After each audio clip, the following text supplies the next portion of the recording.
Halo teman-teman, jumpa lagi di channel aku, Arjuna Gosong.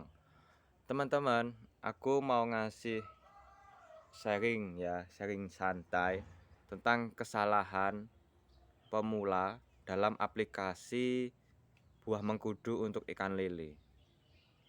Jadi biasanya kalau airnya jelek atau ikan lelenya gantung, itu di Facebook banyak sekali trik ya.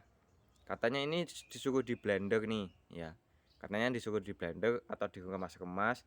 Habis itu airnya dilarutkan ke air kolam kayak gitu katanya ya. Menurut aku itu salah besar teman-teman. Tapi kenapa kenyataannya kok ikannya itu menjadi giras lagi? Nah gitu ya.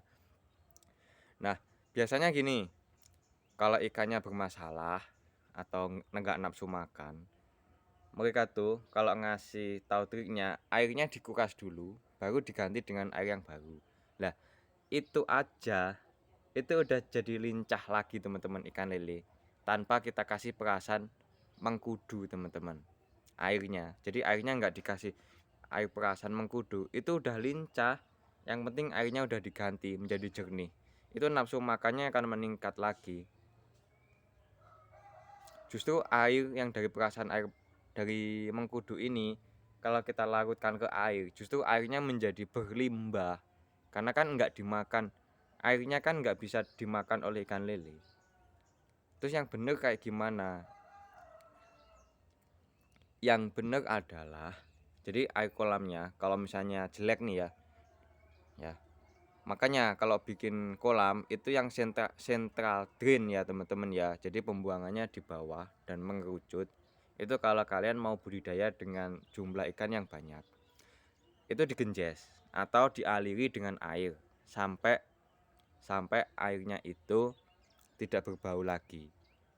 Ribet kalau pelihara ikan lele yang banyak, pasti boros listrik. Nggak mungkin enggak. Nah, terus kalau airnya udah kita bagusin nih ya, kita aliri dengan air sumur ya. Baru ini kita blender. Tapi tidak untuk dituang ke kolam. Bukan untuk dituang di kolam ya, tetapi airnya ini loh ya. Kalau udah ada satu gelas ya, satu gelas.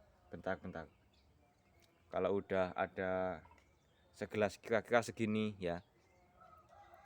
Ini teman-teman untuk membasahi pelet 1 kilogram baru buat kasih pakan ikan lele.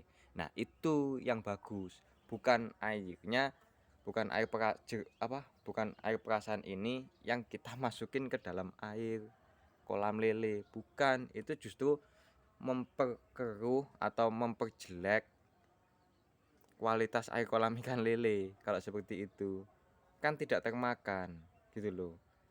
Justru harusnya saripatinya buah mengkudu ini yang dikatutkan atau disematkan di pakan supaya 100% masuk ke dalam perut ikan lele gitu teman-teman ya. Oke gitu aja teman-teman ya. Kalau misalkan teman-teman ingin mengetahui keseharianku tentang lele dan juga ini mainanku nih ya, kolam satu ini. Jadi kolam ini kalau teman-teman belum tahu, saya kasih tahu ya. Ini ikannya cuma 180 ekor, tetapi tidak beli pelet sama sekali. Ya, tidak beli pelet sama sekali. Kenapa? Karena ada semacam kayak gini. Percuma aja nih kalau panennya banyak, tapi ketika dihitung untungnya tipis. Ya mending peliharanya sedikit ya, tapi enggak keluar modal, terus panennya untungnya itu menyamai dengan yang budidaya yang banyak tetapi untungnya tipis. Karena kalau kita peliharanya itu tanpa beli pakan, udah pasti untung. Emangnya bisa tanpa beli pelet? Bisa. Makanya lihat aja di video-videoku yang lainnya itu, bukan sekedar omong kosong ya teman-teman ya. Terus kalau misalkan teman-teman ini udah sehat selalu nih, uangnya banyak, kalau pengen beli mobil ya sekalian aja lah hubungi WA aku, terutama untuk teman-teman yang berdomisili di Blitar ya, entah di Kabupaten Blitar atau di Kota Blitar.